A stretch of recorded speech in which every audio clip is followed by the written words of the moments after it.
Julian Assange, Google is not what it seems, they do things the CIA cannot. Julian Assange cautioned all of us a while back, in the vein of revelations similar to those provided by Edward Snowden, that Google, the insidious search engine with a reputation for powering humanities research, plays the dark-hand role in furthering U.S. imperialism and foreign policy agendas. Now, as the WikiLeaks founder faces days of questioning by a Swedish special prosecutor over rape allegations inside his Ecuadorian embassy haven in London today, and particularly in wake of the presidential election, Assange's warning Google is not what it seems must be revisited. Under intense scrutiny by the U.S. State Department for several controversial WikiLeaks publications of leaked documents in 2011, Assange first met Google executive chairman, then CEO, Eric Schmidt, who approached the political refugee under the premise of a new book. Schmidt, whose worth Forbes estimates exceeds $11 billion, partnered with Counsel on Foreign Relations and State Department veteran, Jared Cohen, for the work, tentatively titled The Empire of the Mind, and asked Assange for an interview. Later acknowledging naivety in agreeing to meet the pair of tech heavyweights, Assange found afterward how enmeshed in and integral to U.S. global agendas Schmidt and Cohen had become. In fact, both have exhibited quite the fascination with technology's role in burgeoning revolutions, including, but not at all limited to, the Arab Spring. Schmidt created a position for Cohen in 2009, originally called Google Ideas, now Google Jigsaw, and the two began weaving the company's importance to the United States into narratives in articles, political donations, and through Cohen's former roles at the State Department. That same year, Schmidt and Cohen co-authored an article for the CFR journal Foreign Affairs, which, 7 years hence, appears a rather prescient discussion of Google's self-importance in governmental affairs. Under the subheading Coalitions of the Connected, they wrote, all emphasis added, in an era when the power of the individual and the group grows daily, those governments that ride the technological wave will clearly be best positioned to assert their influence and bring others into their orbits.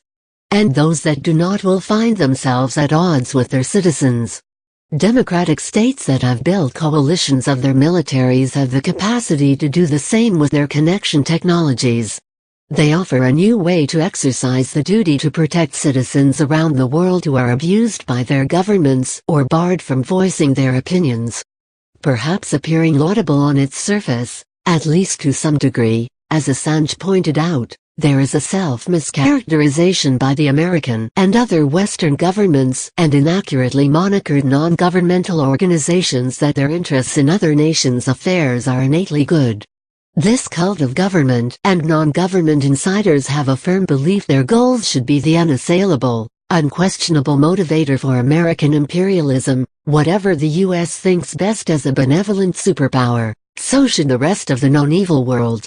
They will tell you that open-mindedness is a virtue, but all perspectives that challenge the exceptionalist drive at the heart of American foreign policy will remain invisible to them, Assange wrote in When Google Met WikiLeaks. This is the impenetrable banality of don't be evil. They believe that they are doing good. And that is a problem. Cohen, an adjunct senior fellow at the notorious Council on Foreign Relations, lists his expertise in terrorism, radicalization, impact of connection technologies on 21st century statecraft, Iran, and has worked for both Condoleezza Rice and Hillary Clinton at the Department of State. Fortune, calling Cohen a fascinating fellow, noted that, in his book Children of Jihad, the young diplomat and technology enthusiast advocates for the use of technology for social upheaval in the Middle East and elsewhere. Under the auspices of discussing technological aspects at WikiLeaks' disposal for the upcoming book, Schmidt, Cohen, Lisa Shields, a CFR vice president at the time, and Scott Malcolmson, who would shortly afterward be appointed Rice's lead speech advisor for her role as the U.S. ambassador to the United Nations, descended on Assange's safe haven in Norfolk, outside London. It wasn't until weeks and months after this gathering Assange fully realized how closely Google operates in tandem with the government of the United States. and how perilous the innocent mask of its public intentions truly is in light of such cooperation. Ironically enough, in WikiLeaks publishing 3 years later of the global intelligence files, internal emails from private security firm, Stratfor, Cohen's and Google's true depth of influence became strikingly apparent. Assange wrote, Cohen's directorate appeared to cross over from public relations and corporate responsibility work into active corporate intervention in foreign affairs at a level that is normally reserved for states. Jared Cohen could be rightly named Google's director of regime change. According to the emails, he was trying to plant his fingerprints on some of the major historical events in the contemporary Middle East. He could be placed in Egypt during the revolution, meeting with Ghanem, the Google employee whose arrest and imprisonment hours later would make him a PR-friendly symbol of the uprising in the Western press. Meetings had been planned in Palestine and Turkey, both of which, claimed Stratfor emails, were killed by the senior Google leadership as too risky. Only a few months before he met with me, Cohen was planning a trip to the edge of Iran and Azerbaijan to engage the Iranian communities closer to the border, as part of Google ID's project on repressive societies. However, most significantly, Stratfor Vice President for Intelligence Fred Burton, also a former official with the State Department, wrote in one of those emails, Google is getting White House and State Department support and air cover. In reality they are doing things the CIA cannot do. Cohen is going to get himself kidnapped or killed. Might be the best thing to happen to expose Google's covert role in foaming uprisings, to be blunt. The US government can then disavow knowledge and Google is left holding the shitbag. Of course, the massive company, its various facets now under the umbrella of Alphabet, Incorporated, has never been fully absent government involvement. Research for what would ultimately become Google had been undertaken by company founders Larry Page and Sergey Brin in cooperation with the Defense Advanced Research Projects Agency, DARPA, the strictly secretive technological testing and planning arm for the Department of Defense. Indeed, Google's continued coziness with the diplomacy, military, and intelligence wings of the United States government should not be, though perpetually are, ignored. Political establishment bulldogs on both sides of the aisle and their cheerleader corporate media prostitutes will continue for months or years to debate the failed presidential bid of Hillary Clinton and the apparently shocking rise and election of Donald Trump, but technology played a starring role in those events. Several reports last year cautioned Google's algorithms could swing the election, and not only the American election, but national elections around the globe.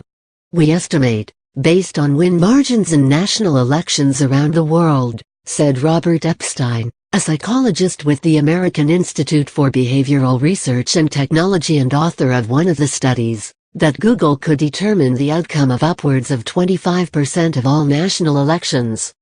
Considering lines between the tech giant and the government have essentially been abandoned, this revelation puts power and influence into acute, if not terrifying, perspective. Google's ties with the Pentagon and intelligence communities never ceased.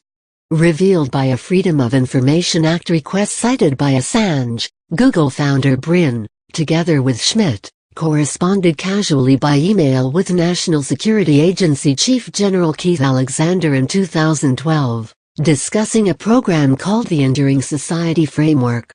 Alexander wrote to Brin, "Your insights as a key member of the defense industrial base are valuable to ensure ISF's efforts have measurable impact."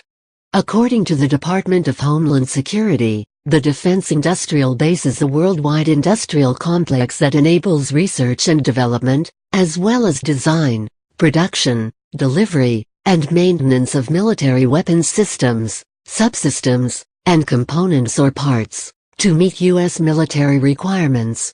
It also provides products and services that are essential to mobilize, deploy, and sustain military operations.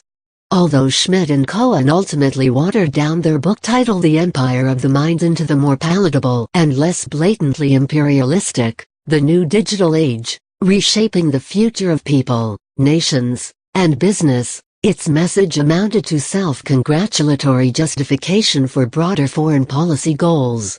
Nefarious warmonger Henry Kissinger, for one, praised the work, which included telling lines by the Google execs, such as, "What Lockheed Martin was to the 20th century, technology and cybersecurity companies will be to the 21st.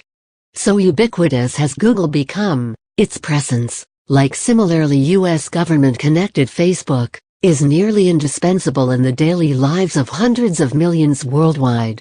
However well known is the government intelligence framework in such platforms, it would be ill-advised to ignore the far darker Machiavellian aspects of private corporate technology's intersection with global political agendas. An